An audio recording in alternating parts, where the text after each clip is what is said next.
Salvador. A Ele devemos todo o louvor, toda a honra e toda a glória. E após assim glorificar o nosso Deus, este é o momento no qual Ele falará ao nosso coração, e este é o momento no qual devemos todos nos concentrar para que ouçamos a palavra do nosso Deus, esse Deus que nos oferece a sua graça pelo Evangelho e por Cristo, sua revelação especial para nós. Eu quero convidar você, meu irmão, minha irmã, a abrir a palavra do Senhor no Evangelho escrito por Mateus. Nós estamos pregando o Sermão do Monte, mas hoje nós vamos mudar o texto deste Evangelho escrito por Mateus. Vamos para o capítulo 1, versículos 18 a 26, que trata sobre o nascimento de Jesus Cristo. Mateus 1, versículos 18, 25, tá? Não, 26. Mateus 8, versículo 18. Eu não sou bom de matemática, aí eu confundo os números. 18 é o versículo. O capítulo é o 1 de Mateus. Os números às vezes confundem a nossa mente. Eu falei 26 versículos, mas porque pela manhã foi Mateus 5, 21 a 26. Mas agora é Mateus 1, 18 a 25. Tá? Mateus 1, 18 a 25. Assim diz: ora, o nascimento de Jesus Cristo foi assim. Estando Maria, sua mãe, desposada com José, sem que tivessem antes coabitado, achou-se grávida pelo Espírito Santo. Mas José, seu esposo, sendo justo e não a querendo infamar, resolveu deixá-la secretamente. Enquanto ponderava nestas coisas, eis que lhe apareceu em sonho um anjo do Senhor, dizendo: José, filho de Davi, não temas receber Maria, tua mulher, porque o que nela foi gerado é do Espírito Santo. Vou repetir esta parte. Porque o que nela foi gerado é do Espírito Santo. Ela dará à luz um filho, e lhe porás o nome de Jesus, porque ele salvará o seu povo dos pecados deles. Ora, tudo isto aconteceu para que se cumprisse o que fora dito pelo Senhor por intermédio do profeta: eis que a virgem conceberá e dará à luz um filho, e ele será chamado pelo nome de Emanuel, que quer dizer Deus conosco. Despertando José do sono, fez como lhe ordenara o anjo do Senhor, e recebeu sua mulher. Contudo, não a conheceu, enquanto ela não deu à luz um filho, a quem pôs o nome de Jesus. Ó Deus, Pai amado, graças nós te damos, porque Cristo, nosso Senhor, que nasceu, que sofreu e que morreu e que ressuscitou por conta dos nossos pecados e para a nossa justificação. Ó Deus, nos faz compreender o que de fato isto representa, significa, o que isto de fato traz como resultados em nossa vida. Abre o nosso coração, a nossa mente para entendermos a Tua palavra, nos ilumina com o Teu Espírito, e nós queremos não somente, ó Deus, nesse momento em que oramos ao Senhor, orar por esta questão tão importante para nós neste culto, mas também para consagrar a Ti os dízimos e ofertas apresentados pelos Teus servos, e consagrar a Ti, ó Deus, não somente esses recursos apresentados, como esta devolução de parte daquilo que o Senhor nos tem dado, mas consagrar, acima de tudo, o nosso coração e a nossa vida ao Senhor. Essa é a nossa oração, em nome de Jesus Cristo. Amém. Todos os anos, a mesma preocupação toma a mente das pessoas quando chega o período natalino. Até mesmo as nossas pequeninas crianças. Vai chegar o Natal e eu vou ganhar presentes, e eu vou ter uma nova roupa, eu vou vestir uma nova roupa, um novo tênis será calçado por mim no Natal. E as mulheres preocupam-se muito com a ornamentação da casa, a pintura das paredes da casa. Então, essas são as questões com as quais as pessoas muito se preocupam. Roupa, banquete, iluminação, as mensagens de boas festas, desejando prosperidade e alegria para os outros. É muito bom nós nos preocuparmos em dizer boas mensagens para os outros. É muito bom nos preocuparmos com o nosso lar. É bom nos preocuparmos com o nosso bem-estar, nos arrumar, nos ajeitar. Mas é bom nós entendermos que o verdadeiro sentido do Natal não é justamente esse. Há uma coisa muito mais importante que é essencial para a nossa preocupação sobre o Natal, o nascimento de Jesus, do que nos preocuparmos com essas coisas materiais. A gente vê a nossa cidade iluminada, a nossa bela cidade, e ela fica muito mais bonita, ela fica muito mais brilhante com as luzes, com a ornamentação, muito embelezada em suas ruas, nas suas praças. Mas será que essa deve ser a nossa principal preocupação? O que eu falei antes disso, será que deve ser a razão pela qual nós devemos nos preocupar no Natal? O que a Escritura nos diz a respeito do nascimento de Jesus? Então, podemos ver que o Natal não tem nada a ver com essas questões culturais e daquilo que desejamos, mas o Natal significa o nascimento de Jesus. E o autor aqui do Evangelho, Mateus, ele tem esse propósito de mostrar para o seu leitor quem é o Messias, quem é Jesus. E eu quero que você foque neste tema que quero te apresentar: o verdadeiro sentido do Natal. O verdadeiro sentido do Natal. O que é que o texto nos ensina sobre o nascimento de Cristo? Qual é o verdadeiro sentido do Natal que a palavra de Deus mostra para nós nesse texto? A primeira coisa que nós devemos entender é que ele foi gerado pelo Espírito Santo. E aí a gente vai compreender o que isto significa. Quem é Jesus? Jesus, ele é o Deus encarnado. Ele é o Deus que foi gerado pelo Espírito Santo enquanto homem, homem perfeito, Deus-homem, homem-Deus, aquele que veio para nos substituir, aquele que veio para sofrer por nós. Esse é Jesus. Os versículos 18 e 19, e também o versículo 20, dizem assim: ora, o nascimento de Jesus Cristo foi assim.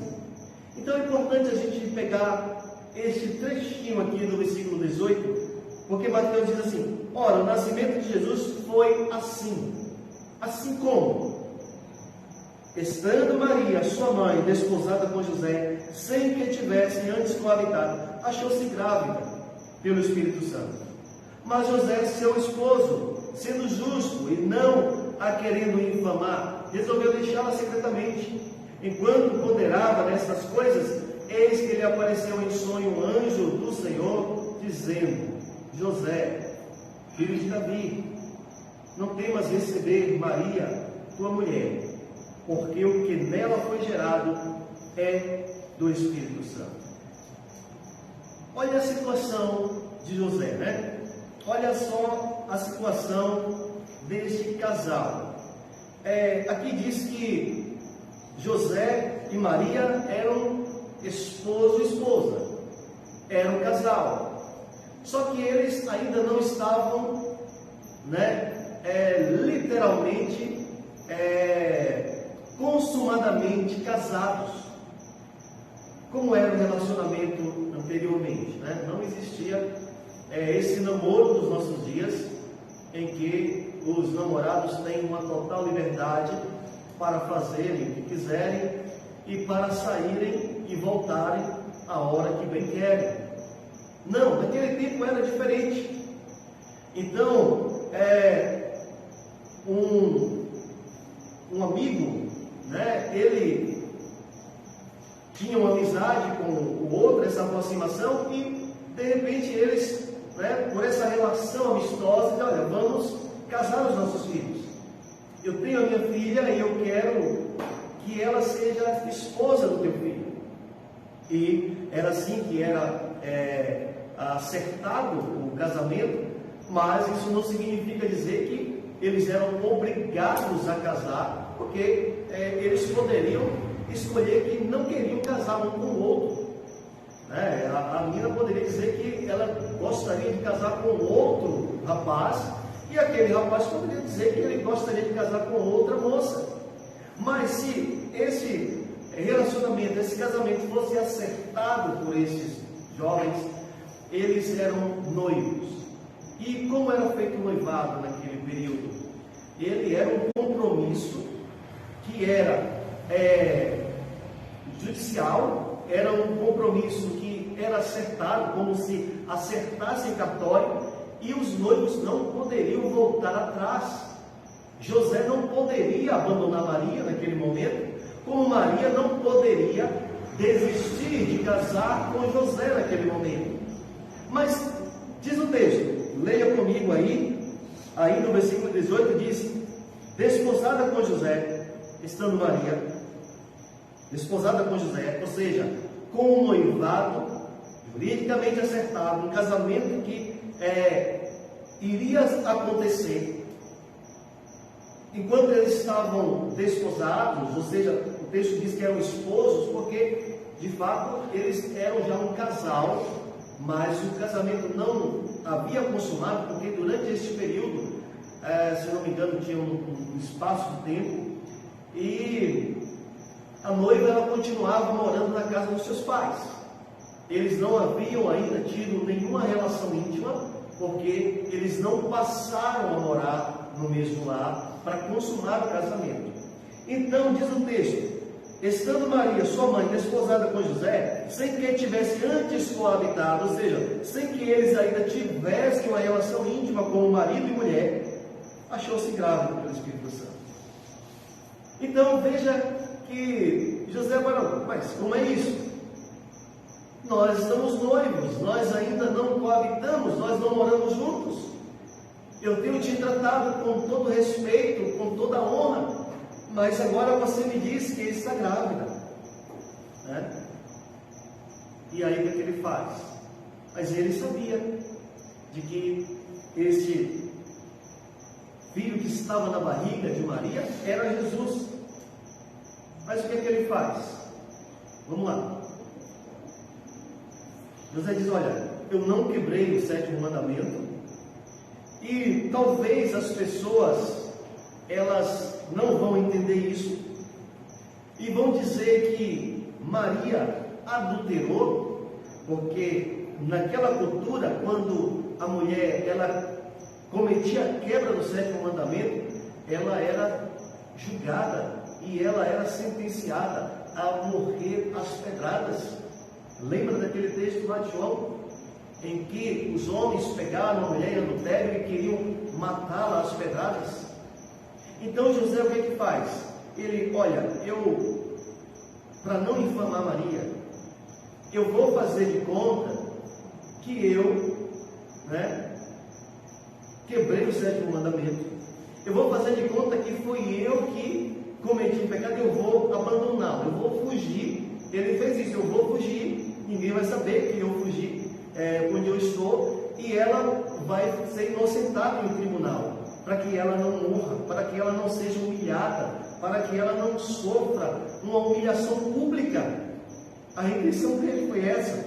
Mas veja que o texto diz que, no versículo 19, mas José, seu esposo, sendo justo, ele era um homem justo, e ele não quis ali infamar Maria, ele não quis levar Maria a uma humilhação, e quis preservar Maria de sofrer esta humilhação diante de um tribunal, diante de homens com um coração e com uma mente perversa. Ele resolve abandoná-la, deixá-la secretamente. É isso que diz o texto. Mas o versículo 20 diz: enquanto ele ponderar significa pensar. Enquanto ele arquitetava, como é que eu vou fazer isso para poder salvaguardar Maria? O anjo lhe aparece em sonho e diz: José, filho de Davi. E essa expressão, José, filho de Davi, ela é muito importante, porque o anjo está dizendo: José, filho de Davi, você é descendência de Davi. Então lembra que o Messias, que o Salvador, ele é um filho de Davi, ele é aquele que vai assentar no reino eterno. Entenda isso. E perceba, José, que você deve receber Maria como sua esposa, porque o que foi gerado nela é gerado pelo Espírito Santo. O que foi gerado nela, José, é aquilo que foi prometido pelo Senhor. Então, a mensagem que José recebe do anjo é essa: calma, José, calma, não mete os pés pelas mãos, porque o que foi gerado no ventre de Maria, tua esposa, esta moça honrada, esta moça privilegiada, esta moça agraciada por Deus e escolhida pelo Pai para ser a mãe do Messias, é gerado pelo Espírito Santo. Olha comigo lá o texto, por favor, em Lucas, capítulo 1, versículos 26 e 38. Não lerei todo esse texto, todos os versículos, mas alguns versículos para que você possa compreender melhor. Então diz assim: predito o nascimento de Jesus. Aí está um texto em negrito, que não é um texto original, colocado pelos estudiosos aí, mas apenas para você se situar o que quer dizer esse texto. No sexto mês de quê, irmãos? Olha, sexto mês da gravidez de quem? De Isabel, da mãe de João Batista. Tá bom? Então, no sexto mês da gravidez de Isabel, mãe de João Batista, foi o anjo Gabriel enviado da parte de Deus para uma cidade da Galileia chamada Nazaré, a uma virgem desposada com certo homem da casa de Davi, cujo nome era José. A virgem chamava-se Maria. E entrando o anjo aonde ela estava, disse: alegra-te, muito favorecida, o Senhor é contigo. Ela, porém, ao ouvir esta palavra, perturbou-se muito e pôs-se a pensar no que significaria esta saudação. Mas o anjo lhe disse: Maria, não temas, porque achaste graça diante de Deus. Eis que conceberás e darás à luz um filho, a quem chamarás pelo nome de Jesus. Este será grande e será chamado Filho do Altíssimo. Deus, o Salvador, o Senhor, lhe dará o trono de Davi, seu pai. Então, Maria, ela já sabia que ela seria a mãe do Messias, e que este Messias seria gerado pelo Espírito Santo. Não, ele é gerado pelos gametas do casal José e Maria. Por quê? Porque senão Jesus seria um homem sem a perfeição. Senão José, um pecador, geraria um pecador. E aí o texto lá de Jó, capítulo de número 14, né? Vai dizer que quem da imundícia pode tirar alguma coisa pura? Ninguém. Então, Jesus, ele é gerado pelo Espírito Santo, porque ele é um homem perfeito. Ele é um homem perfeito. Ele é o Deus que se encarna. E aqui significa ele ser filho de José, mas não gerado por José, porque José, ele era da casa de Davi, ele era da geração de Davi. Então, depois ali no Antigo Testamento, que o povo foi ali tomado, a geração de Davi estava se acabando. Não tinha quase mais ninguém. José era um dos poucos dessa geração. E agora o anjo diz: José, filho de Davi, tu é da casa de Davi. E lembra que a palavra de Deus, a profecia diz que o Messias viria da geração de Davi. Então, Jesus, ele não nasce da geração dos gametas, né, de uma relação matrimonial, uma relação íntima de um casal, porque senão ele não seria um homem perfeito. Então ele é gerado pelo Espírito Santo. Então é preciso nós entendermos a razão do nascimento de Jesus, né? E quando Mateus ele fala sobre o nascimento de Jesus, ele aqui utiliza a palavra Gênesis, né? De onde nós temos a palavra aqui no meu livro, Gênesis, né? Significa origem. E quando ele diz assim, olha, o nascimento de Jesus foi assim, ele utiliza a palavra Gênesis, né? Então ele diz assim, ele foi gerado, ele passou a ser, ele é o Deus encarnado. E como nós podemos ver, eu quero que você abra agora a sua Bíblia em João capítulo 1, versículos 1 a 4. João capítulo 1, versículos 1 a 4.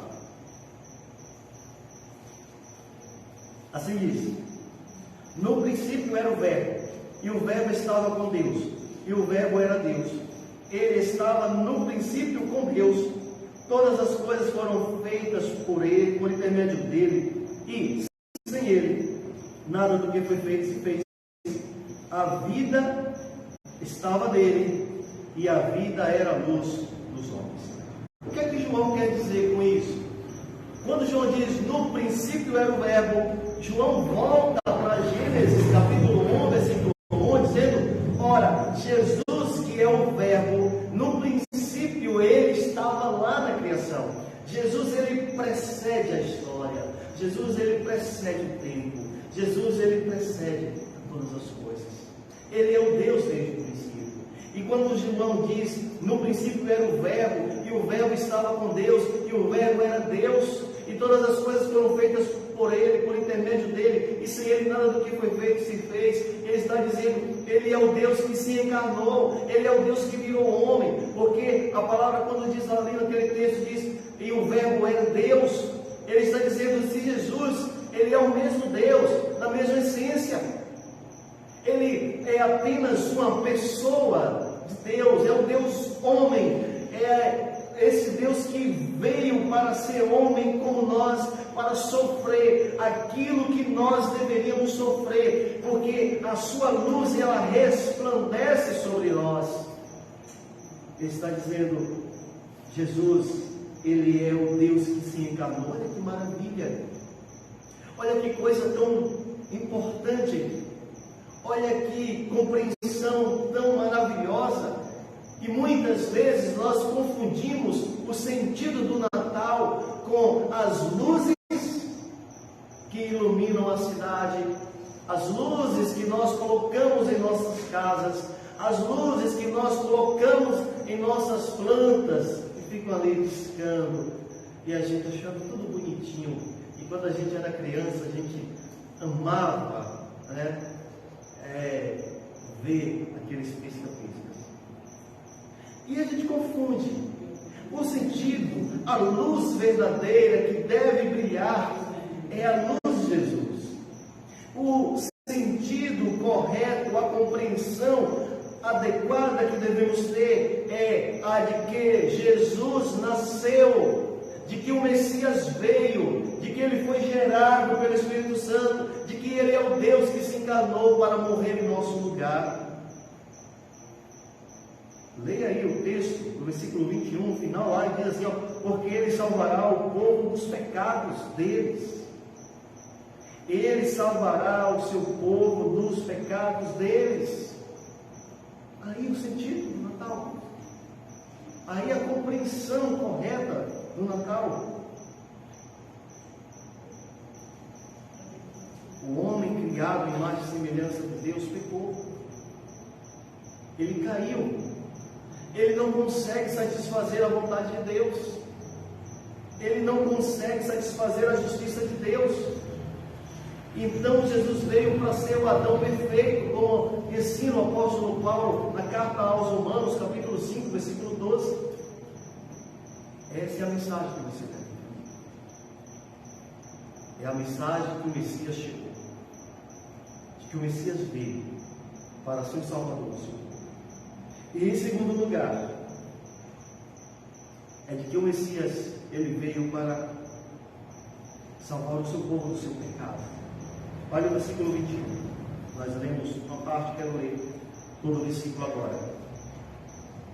Ela dará à luz um filho, e lhe porás o nome de Jesus, porque ele salvará o seu povo dos pecados deles.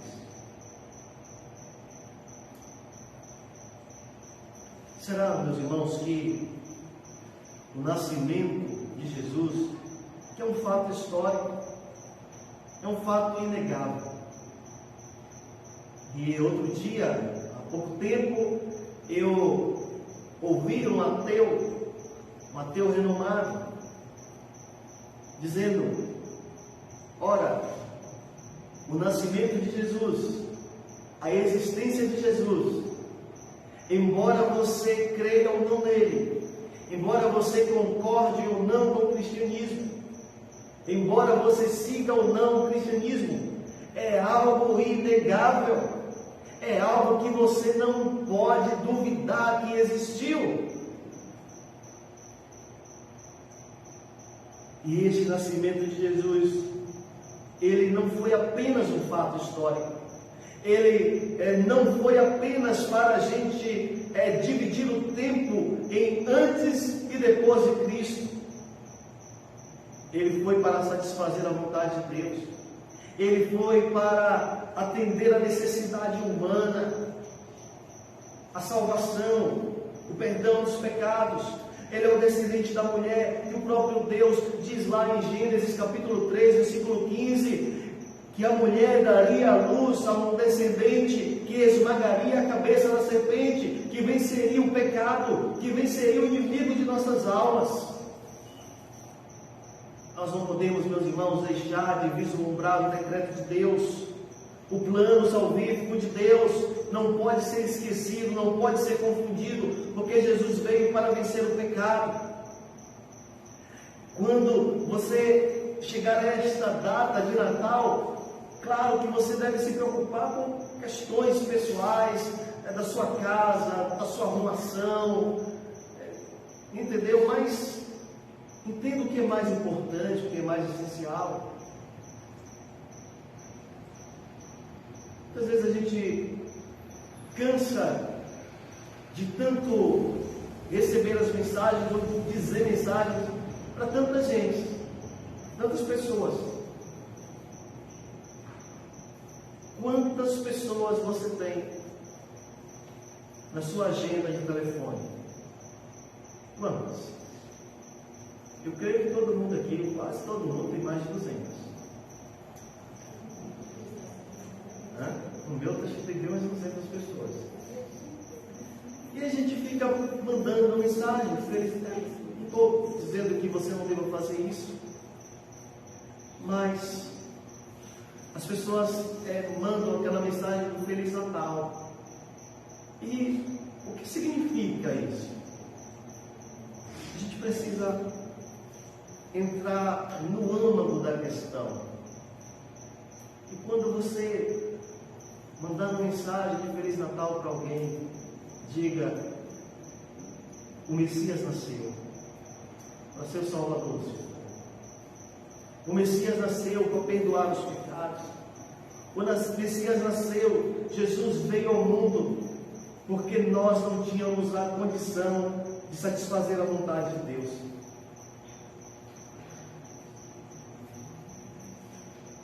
Se deve ter a verdadeira, correta perceptibilidade. E muitas vezes a gente não consegue perceber, porque veja que a nossa mente, o nosso entendimento acabou sendo invadido pela mídia, pelo comércio, os personagens do Natal, as propagandas.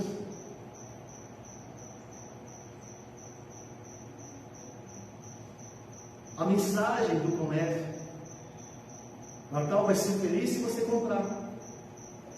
Se você comprar mais, porque você pode concorrer a um prêmio e vencer ao prêmio e ganhar uma moto, e ganhar um carro, e ganhar isso, ou ganhar aquilo. E aí a gente vai começando a confundir as coisas. Tem os personagens que a propaganda nos mostra. As renas, Papai Noel, não é de quê? Outra coisa, não tem nada a ver. Não é nada bíblico. E ontem eu, conversando com o Pietro, ele assistindo um desenho, eu falei: Pietro, rena existe? Existe, meu pai, mas em lugar errado. E aí, meu pai e as renas são do Polo Norte. Eu falei: onde tem gelo. Pronto, vocês estão certos. Agora, Jesus nasceu numa área deserta. Não tinha rena. Então veja como essas coisas confundem a nossa mente. A cor. E Alisson, essa semana a gente conversando, eu, Alex e Alisson falando no telefone juntos. E Alisson disse que pode ficar se preocupando com comprar uma nova roupa para o Natal, porque o Papai Noel vende a mesma roupa. Papai Noel todo ano veste a mesma roupa, a mesma cor. Mas a gente fica se preocupando com essas questões. Meus irmãos, que essas imagens e essas propagandas que a mídia, que o comércio traz, não confundam a nossa cabeça. Porque entender o que significa o Natal não é isso. Não é isso. Há 2 semanas, um amigo conversava comigo e nós falávamos sobre as nossas crianças, os nossos filhos, e ele me disse que foi viajar com a esposa e deixou a filha, uma menina de 7 anos de idade, com uma pessoa conhecida que já toma conta da criança. E a criança perguntou para essa pessoa adulta: Papai Noel existe? E aí a pessoa adulta disse: existe. E sabe o que a criança respondeu? Olha, ele não existe não. Porque eu estava achando que ele não existia e que ele era uma invenção das pessoas. E eu fui pesquisar aqui na internet, uma criança de 7 anos de idade, e eu fui pesquisar aqui na internet e vi que ele é uma ilusão que as pessoas contam.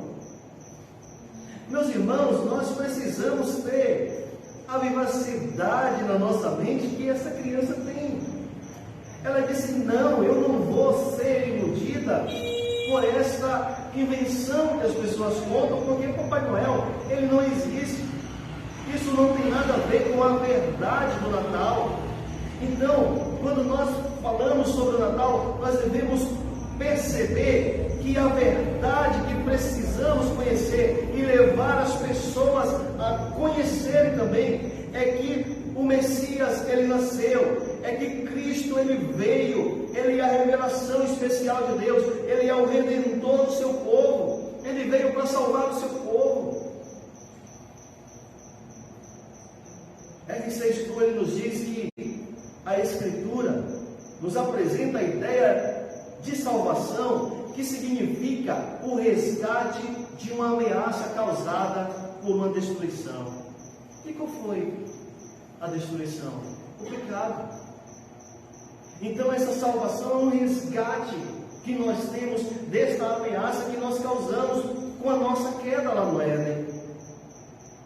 E ainda ele diz: a pior calamidade que poderia haver aos seres humanos é o juízo de Deus em decorrência do pecado.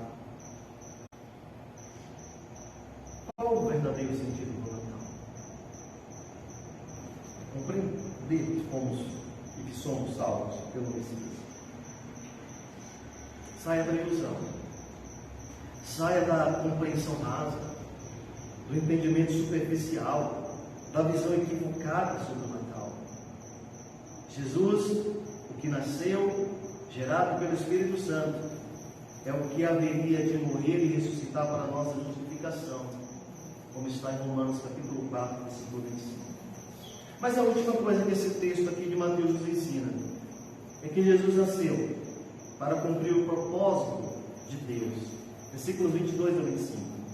Ora, tudo isto aconteceu para que se cumprisse o que fora dito pelo Senhor por intermédio do profeta: eis que a virgem conceberá e dará à luz um filho, e ele será chamado pelo nome de Emanuel, que quer dizer Deus conosco. Despertado José do sono, fez como lhe ordenara o anjo do Senhor e recebeu sua mulher. Contudo, não a conheceu, enquanto ela não deu à luz a um filho, a quem pôs o nome de Jesus.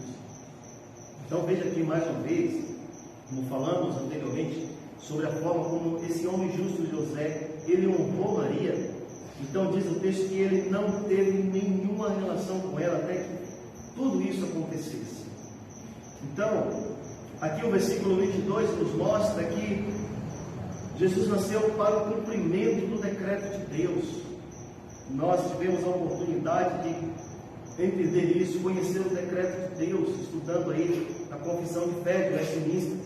Então, aqui diz o versículo de número 23: eis que a virgem conceberá e dará à luz um filho, e ele será chamado pelo nome de Emanuel, que quer dizer Deus conosco. Esta é a profecia do livro do profeta Isaías, capítulo 7, versículo 14, que se cumpre, que diz: portanto, o Senhor mesmo vos dará um sinal, eis que a virgem conceberá e dará à luz um filho, e lhe chamará Emanuel. Isso demonstra, meus irmãos, o que ele faz. Isso demonstra a sua obra. Nós vimos que ele é o Messias, e agora o texto está mostrando: ele é o Messias que salva o seu povo. Essa é a sua obra. O Deus encarnado é o Deus conosco, é o Deus salvador do seu povo. É necessário compreendermos isso, e você precisa fazer a mesma coisa que fez José.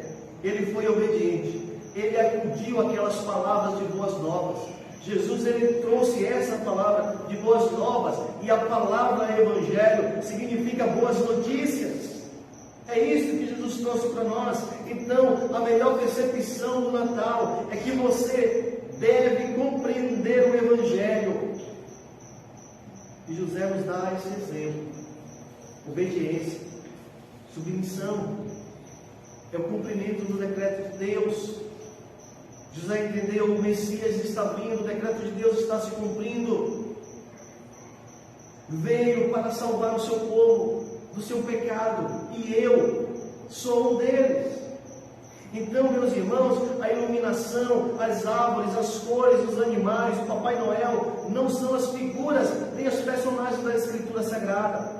São invenções da mente humana, são as mensagens da mídia, são as mensagens do mercado. Porque a mensagem bíblica é a de que o Messias nasceu para satisfazer a justiça de Deus, é a de que ele veio para ser o Adão perfeito, o Salvador do seu povo, é de que ele veio para cumprir o decreto de Deus, de realizar a obra salvífica, nos substituindo na cruz do Calvário, ressuscitando ao terceiro dia para justificar o seu povo. E esse Jesus que nasceu, que viveu, que sofreu, que morreu, que ressuscitou, que está sentado à destra de Deus, é o mesmo Jesus que virá para glorificar a sua igreja. E se você não compreender este verdadeiro sentido do Natal, você ficará para trás. Se você não compreender dessa forma, não vai adiantar você celebrar, comemorar natais. Não vai adiantar nenhum 25 de dezembro para você, se você não compreender quem é o Salvador do seu povo. Se você não compreender que você necessita da graça desse Messias. Então, meus irmãos, concluindo esse sermão, eu quero trazer algumas perguntas para que você possa refletir, para que esta mensagem seja aplicada ao seu coração. Você compreende o verdadeiro sentido do Natal? De que a luz da Escritura, a luz da Palavra de Deus, Jesus nasceu para ser o Salvador do seu povo? Ou será que a sua mente está preocupada com a mensagem produzida pela mídia, pelo comércio, pelos seus amigos, pelos seus vizinhos, pelas produções falíveis e ilusivas da mente humana? Você compreende que o nascimento de Jesus é o cumprimento do propósito de Deus, daquele que redime o seu povo do pecado? Você compreende que Jesus é o Jesus que está assentado eternamente no trono e que inclui neste reino que ele está dominando aquele que obedece o seu Evangelho, o Evangelho do reino dos céus, o Evangelho da graça? Então, que você possa refletir sobre isso, que você compreenda qual o verdadeiro sentido do Natal. É de que Jesus nasceu, gerado pelo Espírito Santo, para ser o homem perfeito, para nos substituir. Ele morreu para nos redimir do nosso pecado. Ele nasceu para isso. Ele nasceu para que o propósito de Deus de salvação para o seu povo pudesse se cumprir. Então, que Deus nos abençoe. Que Deus aplique essa palavra ao seu coração. Não somente ao seu que aqui está, mas ao seu que está também nos ouvindo, pelas nossas redes sociais. Que Deus nos abençoe e que você possa compreender o que de fato significa o nascimento de Deus. Ó Deus, Pai amado, Pai bendito, nós queremos neste momento agradecer a Ti pela Tua palavra, por esta palavra que falou ao nosso coração, sobre o nascimento de Jesus, o nosso Salvador, o nosso Messias. O Deus que se encarnou para nos salvar, o Deus que se encarnou, que veio a este mundo, sofreu, morreu na cruz, ressuscitou, foi assunto aos céus, está à destra de Deus e que virá para glorificar a sua igreja. Nós te louvamos por isso. Deus, que cada um de nós possa compreender o que de fato isso significa e representa e qual é a consequência, o resultado maravilhoso que isto traz para a nossa vida, para o nosso coração. Nos abençoe, Deus. Abençoe a cada um de nós, a cada família aqui representada, aqueles que estão nos assistindo também. Ó Deus, que a Tua palavra alcance a mente e o coração de cada um de nós, para o louvor de Tua glória. Nós oramos assim e agradecemos em nome de Jesus. Amém. Amém, meus irmãos. Deus abençoe a todos vocês. Foi mais uma vez um grande prazer estarmos juntos para podermos adorar o Senhor. Hoje é o dia de Natal. Às vezes gera-se algumas polêmicas, se a igreja pode, deve ou não celebrar. Não há nenhum pecado em fazer, como também se não fazer não há nenhum pecado. E eu gostaria de falar de uma coisa, um parêntese, também, é de que Jesus não nasceu no dia 25 de dezembro, tá bom?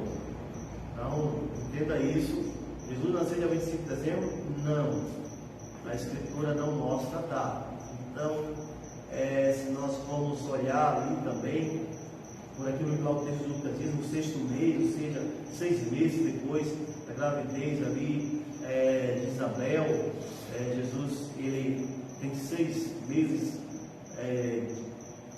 a menos de idade do que João Batista. João Batista não nasceu num período que, contando, iria dar 25 de dezembro. E se fala provavelmente Jesus pode ter nascido em abril. Isso é uma hipótese, tá, dos estudiosos. E não foi dezembro também, porque se fosse dezembro não teria condição de uma criança ficar na manjedoura, que era um pouco que um cavalo comia à noite, e era um período muito frio também. Tem essa questão também, tá bom? Então Jesus não nasceu em 25 de dezembro, certo? Então a gente celebrar o Natal, então eu quero somente que você, por isso que eu trouxe essa mensagem, que você tenha um verdadeiro sentido do Natal, entender o que de fato significa isso, para que a gente não confunda com o que muito nos é asseverado aí pela mídia, pelo mercado, todas as mensagens que a gente ouve, e que nada tem a ver com o nascimento de Cristo. Então, muitas vezes você vê as pessoas se preocupando com tantas coisas, mas elas não estão preocupadas. Jesus nasceu para ser o Salvador do seu povo.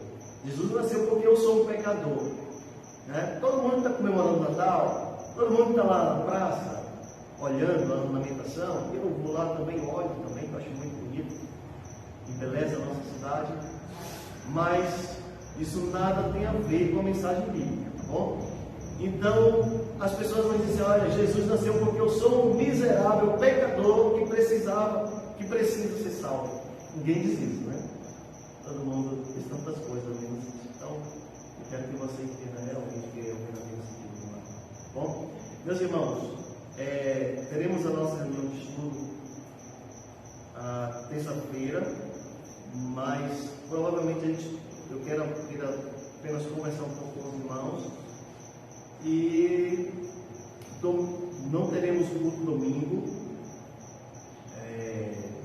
Então, os irmãos façam o culto vespertino em casa. A gente vai ter o nosso culto sábado, na virada do ano, tá certo? E aí a gente entra no domingo, tá bom? Vai ser o nosso culto, tá certo? Eu e as irmãs já estão programando aí os comes e bebes.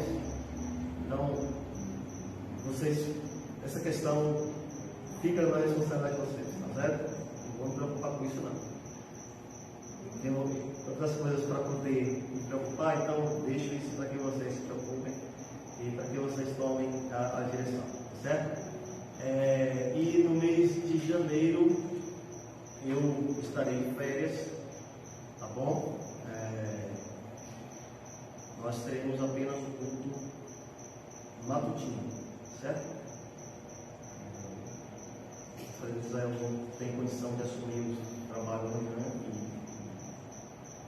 noite, como ele apresentou para a igreja.